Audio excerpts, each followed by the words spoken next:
Մենք տեսնում ենք, որ այս ռեժիմը ոչնչի առջև կանգ չի առնում, Հայաստանի բանտերը անգամ ընտրություններում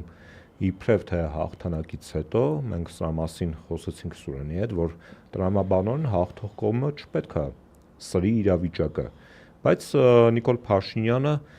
ինքը շարունակում է Հայաստանի բանտերը լցնել քաղաքական բանտարկյալներով, գրեթե ամենօրյա ռեժիմով մենք լսում ենք, որ տարբեր թևեր բռնաճնշումների են ենթարկվում, բայց այդ ամեն ինչին զուգահեռ, այսինքն մի կողմից մենք տեսնում ենք, որ Փաշինյանի ռեժիմը շարունակում է այդ մամլիչ մեքենան գործի դնել, կա նաև մեկ այլ իրականություն արդեն ազգային ժողովում, որտեղ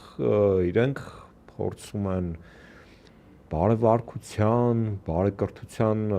մթնոլորտի մասին խոսել, այլոց փորձում են դասեր տալ,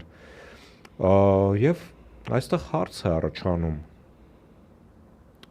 ով են իրենք, որ խոսեն բարեվարկության կամ բարեկրթության կամ նմանատիպ մթնոլորտի մասին։ Իրենք այն մարդիկ են, ովքեր որ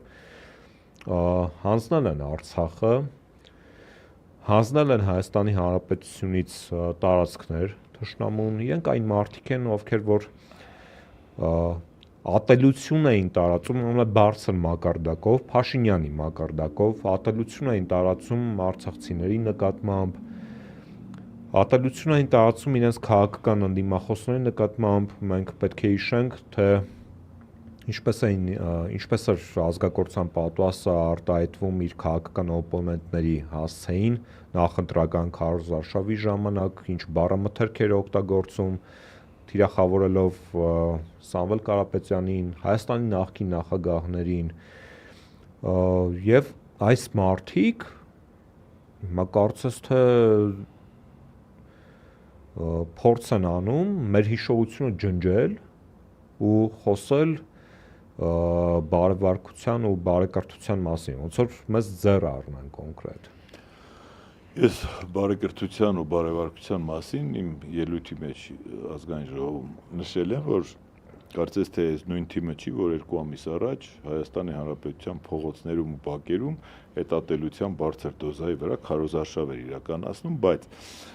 հիմա գամ բարեկրթության նետված ձեռնոցը վերցնելուն։ Իդեպ այդ բարեկրթությունն ու բարեվարկությունը ամենևին ուղղված չի մեկս մյուսի նկատմամբ ինչ որ մեծ հարգանքի կամ ջերմության արտահայտության։ Այստեղ առաջին հերթին դա քաղաքական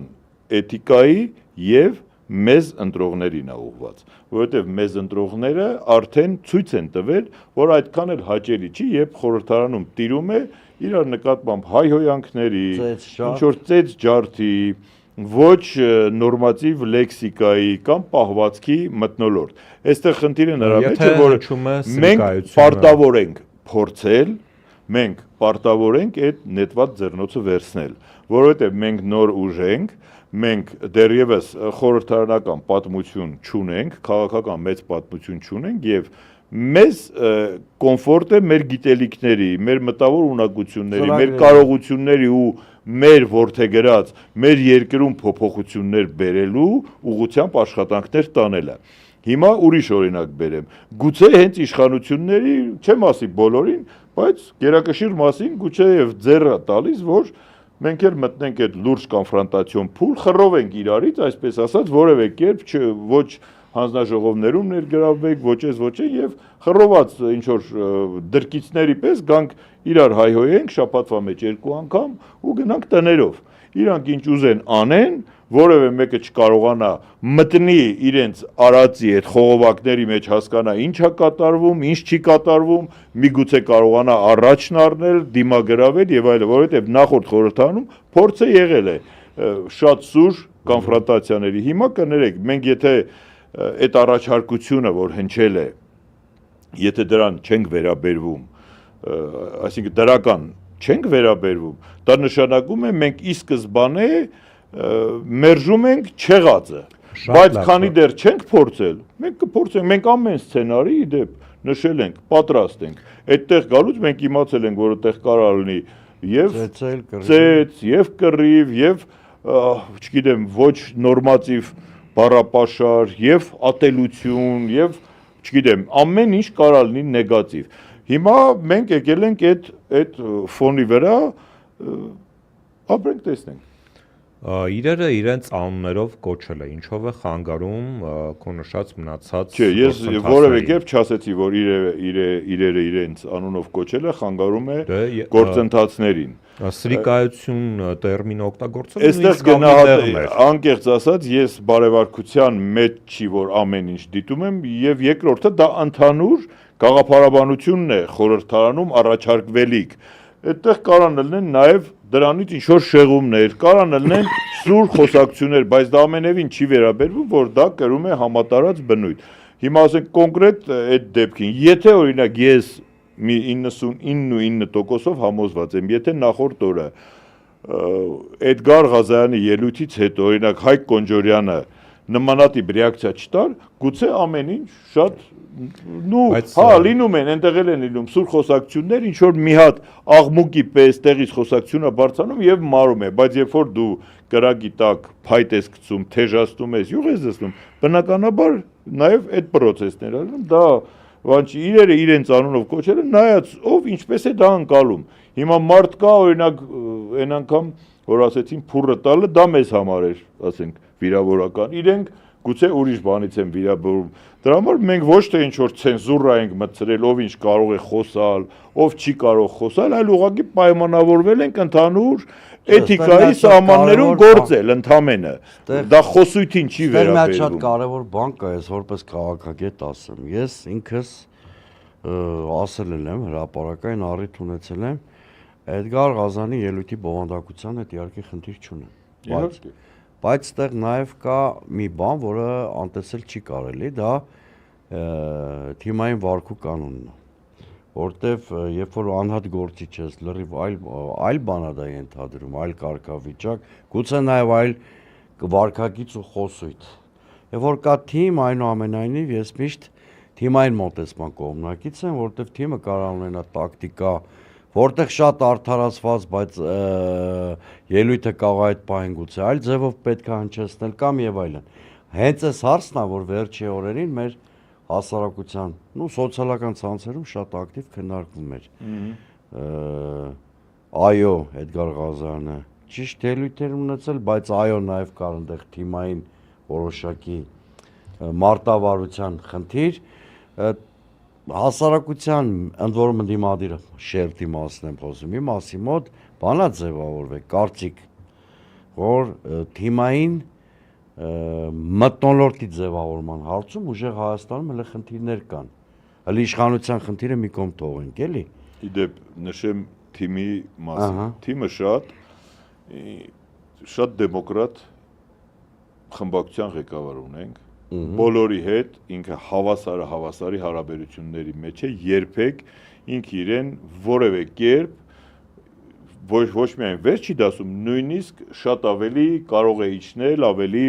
այն մակարդակների, որ հասանելիության ամենաբարձր ֆորմատի վրա չկա որևէ կարգի ինչ որ գրաքննություն, ուղղակի ասենք ենթադրենք, ասենք քննարկումներ են գնում, ասում են ես օրինակ ուզում եմ այսինչ բանի մասին ելույթ ունենամ։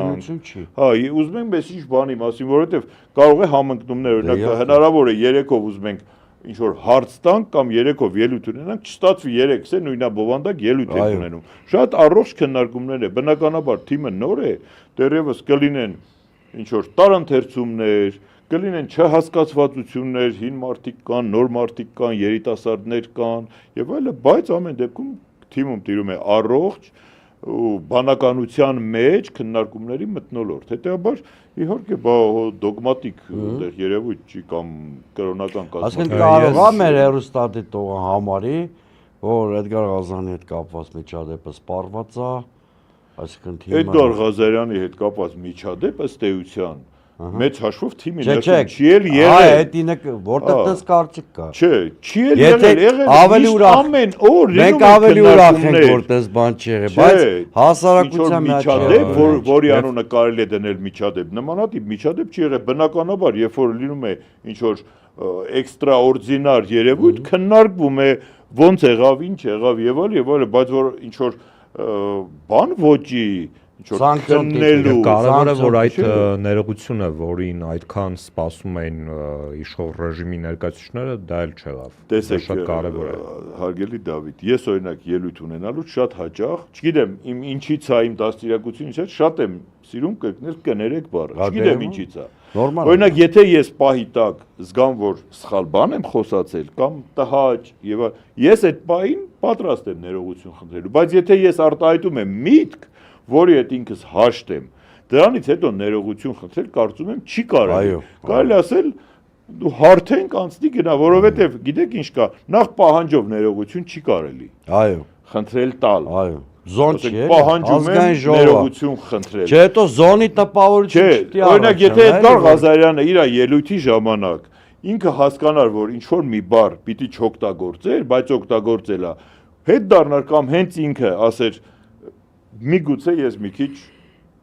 ոչ քաղաքական ընդհանուր եմ ասել, ինչ որ չգիտեմ ինչ, դա ուրիշ խնդիր է։ Բայց երբ որ ինչ որ պարտադրանքի ռեժիմով կարծում եմ դա ճիշտ քաղաքական խոսույթ չի։ Մենք ամեն դեպքում շեշտեցինք, որ մենք ընդհանուր մնում ենք այդ գծի մեջ, այսինքն մենք չենք այդ բարևարկություն եւ այլն, եթե դուք գնահատում եք, էլի մի հատ միջադեպ եղավ մի քանի օր առաջ, ասեցի, եթե դուք գնահատում եք, որ սա այդ ռեժիմի խախտումը, ոնց ուզեք, տենց է գնահատեք։ Մենք ասում ենք, որ մենք գնում ենք մեր նախանշած ճանապարհով, մենք որևէ նախ կներեք այդ պայմանավորվածությունը այնպես չի, որ փակ դռների հետևում ատերի ունեցել կամ թուղթուգերի չենք վերցրել եւ այլն։ Դա եղել է առաջարկություն, ընդունվել է այդ առաջարկությունը, տեսնենք ինչքան կգնա, որովհետեւ էլի եմ ասում, սա խորհրդարան այդտեղ։ Իրականում էս բարևարկության ու բարեկարգության մասով, որ իրանք քպականները տենց խոսում են, հա,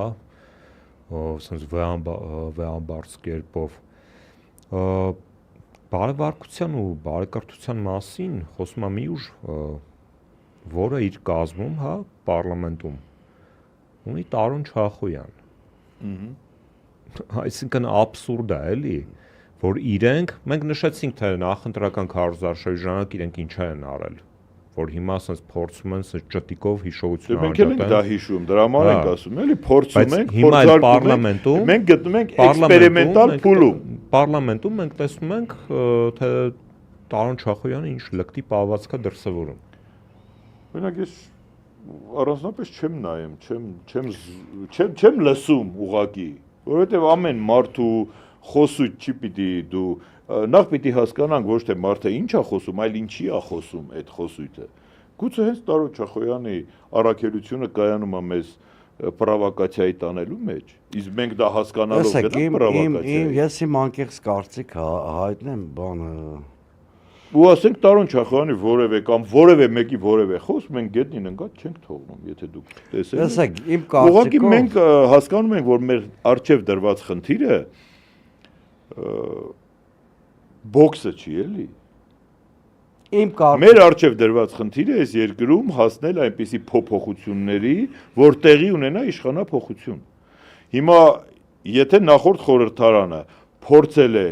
այլ մեթոդ, մենք փորձում ենք հիմա այս ճանապարհով գնանք, որքանով կստացվի, դա հասարակությունը կգնահատի, դա մենք կգնահատենք, նախ այնպես չի, որ մենք չենք կարող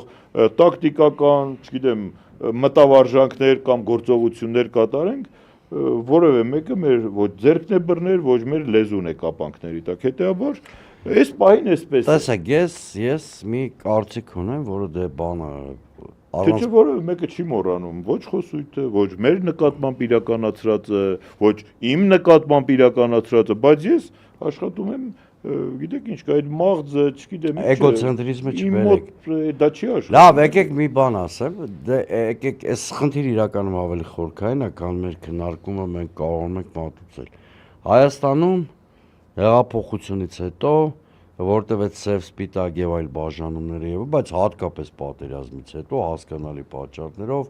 էմոցիոնալ ֆոնն էլ շատ ուժեր, անտագոնիստական քաղաքական համակարգ է ձևավորվել, որտեղ նախորդ պարլամենտի օրինակով նույնիսկ նույն դահլիճում իշխանության եւ ընդդիմության համակեցությունը դարել էր անտանելի գրեթե։ Հիմա ես մի հարցում համամիտ եմ, այո, որ անտագոնիստական համակարգը չի կարող լավ տեղ տանի, ինքը բերելու է ավելի այդ ճգնաժամի խորացման եւ Մարգինալացման, Բայց, բայց մեր հասարակության մարգինալացման պատրաստ սեկտորը ընդամենը 15%-ը։ Ներողություն, ես վստահ եմ, որ ընտրողները ձեզ չեն պատվիրակել պարլամենտում Բարևարկություն Այո, անել, էլի, այո։ այսինքն Չէ, ինչ են բայց Դավիթ ջան, մի հատ բայց բերեք օրինակ ես շրջում եմ, ասենք երբևէ ես մեկուսացված չեմ ապրել։ Ես շրջում եմ փողոցներով, մարդիկ ասում են ավելի լավ է խելացի սուր դեբատներով ինչ որ արդյունքի հասնել, քան անընդհատ, գիտեք ինչ, սուր երևույթ օրինակ ինչ որ էսպայի սպարինգը։ Դա շատ կարճաժամկետ էֆեկտ է ունենում։ Իմ կարծիքով 24 ժամ։ Միջև հաջորդ Եթե զուգորդված չի լինում այլ քաղաքական գործընթացներ։ Այո, իսկ հիմա կան այլ քաղաքական Չէ, ես գործընթացներ։ հաջորդ հարցը կարծիքս երևի կարծիքս կիսատ մնաց։ Ես ուզում եի ասեի, որ այն ընդդիմությունը իշխանությանը կախտի, որ ոչ թե վարկագծային առումով սրություն մտցնի, այլ բովանդակության Իհարկե, առումով։ իհարկե։ Ընդամենը դա է ուզում ասել։ Քաղաքական մեսեջների, քաղաքական Շատ խոսքի։ հստակ է։ Հիմա եթե մենք ընդդիմադիր լավ ընտրությունների ժամանակ թե իշխանություն, թե ընդդիմությունը գնացել է իր էլեկտորատներին մոբիլիզացնելու ճանապարհով եւ վիճակը կատաստրոֆիկ բևեռացվել է։ Հիմա ես ինչքան հասկանում եմ, ես ոչ լավ եմ գնահատում դա, ոչ վատ, ես տակտիկան ինչքան հասկանում եմ, ուժեղ Հայաստանը գնացել է այլ գեներացիայի ճանապարհով ընդդիմադիր, որ տարբերվում է նախորդ խորհրդանին դիմության ճանապարհից, ժամանակը ցույց կտա, որ նա արդյունավետ